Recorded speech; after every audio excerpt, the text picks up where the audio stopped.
आज पढ़ेंगे हम भाग 3 के मूल अधिकार। संविधान के अंदर जितने भाग 3 हैं उसमें मूल अधिकारों को पढ़ेंगे। अनुच्छेद 12 से 35 तक लेकर मूल अधिकार कितने तक? 12 से 35।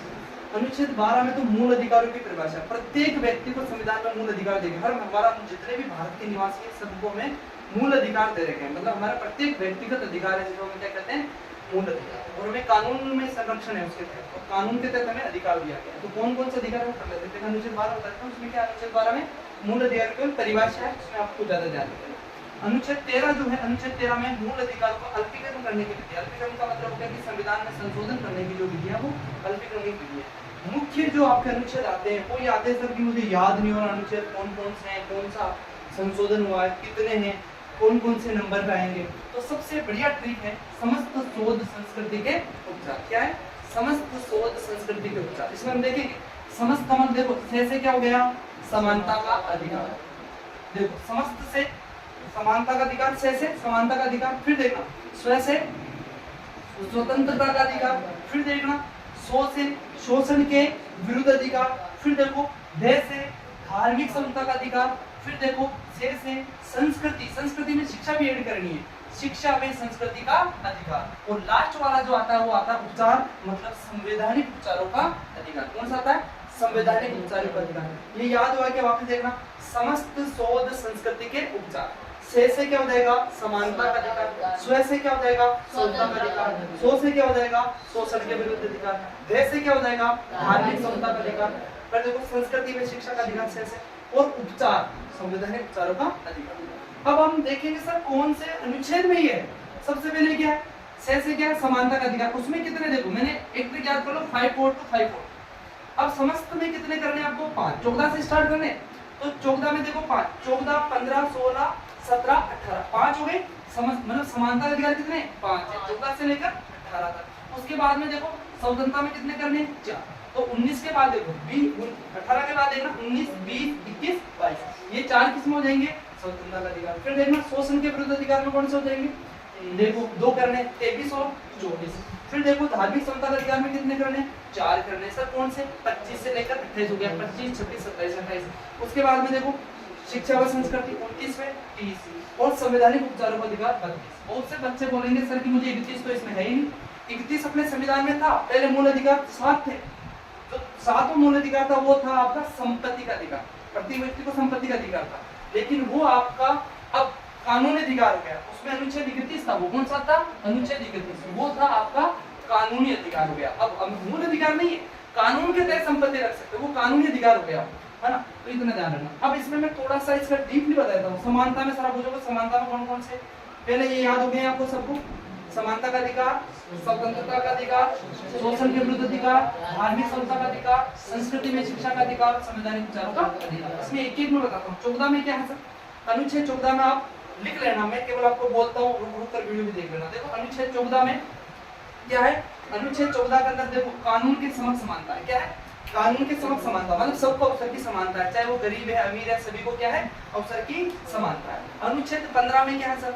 अनुच्छेद 15 में है जाति लिंग के आधार पर, जन्म स्थान के आधार पर भेदभाव नहीं करोगे कि तू तो उस जाति का है, तेरा तू तो साउथ अफ्रीका में जन्मा है। ये सब चाहे कोई सा भी जन्म स्थान हो, कोई सा भी महिला हो चाहे पुरुष हो, उसके आधार पर भेदभाव नहीं होगा। तो 14, 15 हो गया बेटा।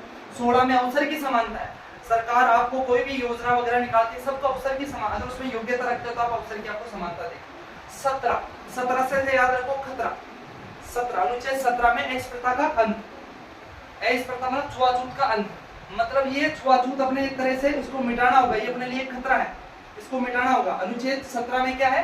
क्या है? एस प्रथा मतलब छुआछूत का अंत करना है। कानून का अधिकार है कि छुआछूत नहीं मानोगे, किसी के साथ छुआछूत नहीं करोगे। कौन से अनुच्छेद में? अनुच्छेद 17। एक अनुच्छेद 18 है सर। 18 में क्या है? 18 में उपाधियों का अंत। क्या है?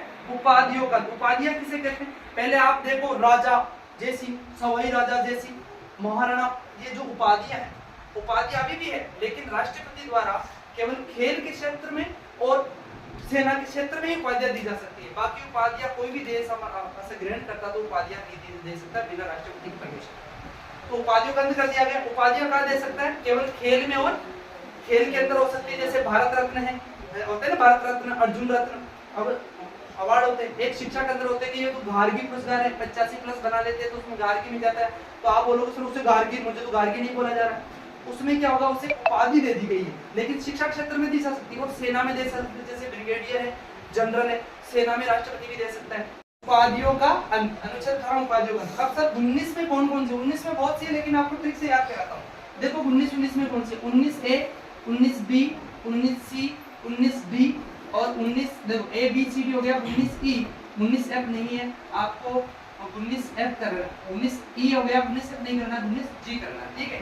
तो आपको जो भी याद है देखना, ए से अभिव्यक्ति, 19A अनुच्छेद है, देखो 19A में क्या है, स्वतंत्रता का अधिकार 19 से 22 है, सब आपको 6 स्वतंत्रताएं दे रखी है भारत के अंदर। तो प्रत्येक नागरिक को कौन कौन से, अनुच्छेद 1 का मतलब अभिव्यक्ति, बोलने का अधिकार है, विचार प्रस्तुत करने का अधिकार है ना, वो भी कानून के संरक्षण। ये नहीं कि मैं तो ये बोलूंगा, लेकिन वो कानून के तहत। अनुच्छेद 31 से करना क्या, अभिव्यक्ति की स्वतंत्रता, प्रेस की आजादी, प्रेस का मतलब जानते हो, अखबार वगैरह छापने की, पत्रिका वगैरह छापने की जो स्वतंत्रता है वो इसमें ए से क्या हो गया, अभिव्यक्ति की स्वतंत्रता।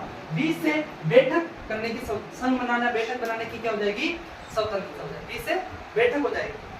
सी से संघ बनाने की स्वतंत्रता, संघ बनाने का ग्रुप बनाते हैं तो आपको संघ बनाने की स्वतंत्रता किसमें, अनुच्छेद सी में। देखो ए से क्या हो जाएगी, अभिव्यक्ति, बी से बैठक, सी से संघ, सी से संघ, डी का मतलब है आवागमन। भारत में आप कहीं भी राजस्थान से हरियाणा जाते हो, पंजाब जाते हो, जम्मू कश्मीर है, क्या आपको कोई कहता है कि राजस्थान से आप पंजाब क्यों आ गए, क्योंकि आपको आवागमन की स्वतंत्रता है। भारत में आप किसी भी स्थान पर स्वतंत्र रूप से आवागमन कर सकते हो, घूम सकते हो, जा सकते हो, निवास कर सकते हो। तो निवास की अलग है, लेकिन मैं ये क्या कह रहा हूँ, आवागमन की स्वतंत्रता, ये क्या हो जाएगा, आवागमन। ए से क्या हो जाएगा, अभिव्यक्ति की स्वतंत्रता, मतलब बोलने की स्वतंत्रता। बी से क्या है, बैठक की स्वतंत्रता। सी से क्या है, संघ बनाने की स्वतंत्रता। डी से क्या हो गया, आवागमन। ई देखो, ई को कैसे याद रखोगे, ऐसे लग रहा है जैसे कोई प्लॉट है, निवास करने की स्वतंत्रता। क्या है, भारत में आप निवास वालों नहीं, किसी के घर में मैं यहीं रहूंगा, मतलब आप किसी भी जमीन खरीद कर रह सकते हो कोई से भी स्टेट के अंदर, तो निवास करने की स्वतंत्रता। जी का मतलब है जीविकोपार्जन की स्वतंत्रता। जीविकोपार्जन का मतलब समझते हो, आपको जीवन चलाने के लिए आप कोई सा भी रोजगार कर सकते हो। पहले ये नहीं था कि जातिगत बंधन में नहीं कि आप इस जाति को तो यही रोजगार करोगे, नहीं, मुझे जीविकोपार्जन की स्वतंत्रता है, मेरे जीवन चलाने के लिए कोई सा भी रोजगार का मतलब क्या हो गया, कानून के दायरे में रहकर, जो कानून के संरक्षण में रहकर, कानून के बाहर नहीं, कानून के दायरे में आप अच्छा काम, अपने जीवन पेट भरण पोषण के लिए आप जातिगत दायरे से बाहर भी काम कर सकते हो। तो ये ए वाले याद हो गए, ए से अभिव्यक्ति, बी से बैठक, सी से संघ, डी से आवागमन, ई से निवास करने की स्वतंत्रता, जी से जीविकोपार्जन की स्वतंत्रता या रोजगार करने की स्वतंत्रता भी आप कर सकते हो। अब देखना इसमें कौन सा हो गया बेटा आपका 19 हो गया। सर 20 में क्या है, अनुच्छेद 20 में क्या, अगर अनुच्छेद 20 में है बेटा दोष सिद्धि में अपराध, कई बार आपको अपराध कर लेता है कोई व्यक्ति, तो उसको दोष सिद्धि के अंदर संरक्षण। दोष सिद्धि का मतलब होता है अपराधों को, उसके तो जैसे वो कोई दोष कर देता है, कानून में उसको पकड़ लेता है, मतलब अपराधी वगैरह को, तो उसमें संरक्षण है उसको, वो पूछेगा कानून में दोष के, मुझे एक तो उसी वर्ष जो जिस दिन कानून बना है वो ही सजा होगी, ना कि दूसरे दिन बनेगा, है ना। जब उसने अपराध किया ना, उस समय का जो कानून उस पे लागू है वो ही लागू होगा। पहला संरक्षण तो ये। दूसरा, एक अपराध है तो केवल एक ही बार सजा होगी, ये नहीं कि दो बार उसको सजा होगी, 3 बार। एक अपराध है तो केवल क्या होगी, एक बार ही सजा होगी। ये दो सिंधी में संरक्षण है। एक स्वयं के विरुद्ध उसे गवाही देने के लिए बाध्य नहीं किया जाएगा कि आपके विरुद्ध बाध्य दो, बाध्य करते हैं कि अगर आपने अपराध किया तो खुद की गवाही के, खुद के विरुद्ध उसको गवाही देने के लिए बाध्य नहीं किया जाएगा। वो किसमें, अनुच्छेद 20 में। तो 19 तो ये मैंने बता दिया। 20 में अपराध में आपको संरक्षण दिया गया अपराधी। 21 आता है, 21 में प्राण में दैहिक स्वतंत्रता। 21 में क्या, प्राण में, आप लिख लेना, प्राण में दैहिक स्वतंत्रता। प्राण का मतलब अपने जीवन जीने की स्वतंत्रता, आपको प्रत्येक व्यक्ति को मरने की नहीं है, जीवन जीने की स्वतंत्रता। कौन सा अनुच्छेद में, अनुच्छेद 21 में आपको जीवन जीने की स्वतंत्रता है ना। आपको पूछे कल से जीवित क्यों कर रहे हो, तो मुझे अनुच्छेद 21 में क्या है, जीवित है। अनुच्छेद 21 में क्या है, जीवन जीने की स्वतंत्रता है। अब देखते हैं 22, अनुच्छेद 22 क्या है। अब गिरफ्तारी के संबंध में, ये गिरफ्तारी का संरक्षण है, वहां तो था अपराध में संरक्षण, यहाँ है गिरफ्तारी में संरक्षण। अगर मैं गिरफ्तारी की बात करूं तो गिरफ्तारी का, कोई आपको गिरफ्तार करता है तो उसको गिरफ्तारी का कारण बताना होगा कि मुझे क्यों गिरफ्तार किया जा रहा है। अगर आपने कोई अपराध भी किया, उसने आपको जेल में बंद कर दिया, तो आप उसे ये कहोगे कि मुझे 24 घंटे के अंदर अंदर न्यायालय में पेश किया जाए, 24 घंटे के अंदर। ये आपको अपराध में दोष संरक्षण के हो गया, ठीक है। तो दो यहाँ आपने कहाँ तक कर लिया है, अनुच्छेद 22 तक कर लिया है। अब देखो शोषण के विरुद्ध, अनुच्छेद 23 और 24 में क्या शोषण है। शोषण का मतलब किसी भी व्यक्ति के साथ शोषण होता है तो उसके विरुद्ध आवाज उठाने की स्वतंत्रता है। तो 23 और 24 में मानव के साथ दुर्व्यवहार किया जाता है, बलात्श्रम किया जाता है, उसका निषेध है, उसे मना किया गया अनुच्छेद 23 में। और 24 में 14 वर्ष से, अनुच्छेद 24 में 14 वर्ष से बच्चों को जो कारखानों में काम कराया नहीं जाएगा, बाहरी जो उद्योग धंधे घरेलू काम में, आप घर के काम में तो काम हाथ बढ़ा सकते हो, लेकिन फैक्ट्रियों वगैरह में 14 वर्ष के बच्चों से काम नहीं करवा सकते हो, वो अनुच्छेद 14 में। अब बात आती है सर, सॉरी 14 नहीं है, वो कौन सा है, 24 है, कौन सा है, 24 है। अब आते हैं सर धार्मिक समता का अधिकार, तो धार्मिक में कौन सा देगा, 25 से 28। वीडियो बड़ा हो जाएगा लेकिन अभी देखना मैं शॉर्ट में बता दूंगा और जो सेकंड में बता दूंगा, तो आपको याद रखना है धार्मिक समता का अधिकार किसमें देगा, 25 से 28। शिक्षा व संस्कृति का अधिकार किसमें देगा, 29 से 30।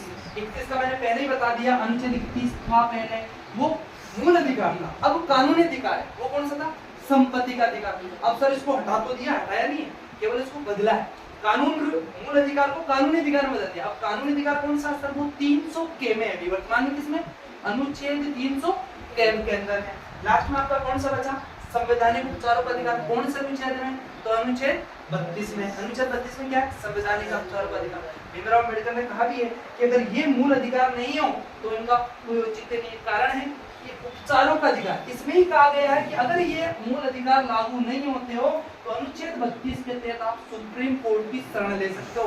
डायरेक्ट उच्च न्यायालय सेशन कोर्ट में नहीं, डायरेक्ट आप कहां अपील कर सकते हो, सर्वोच्च न्यायालय में जा सकते हो। कौन से अनुच्छेद के सत्य में लिए, 32 के तहत। तो ये जरूरी है ना, इंपॉर्टेंट। तो ये अपने मूल अधिकार आपके कंप्लीट हो गए, ये याद करें, ठीक है।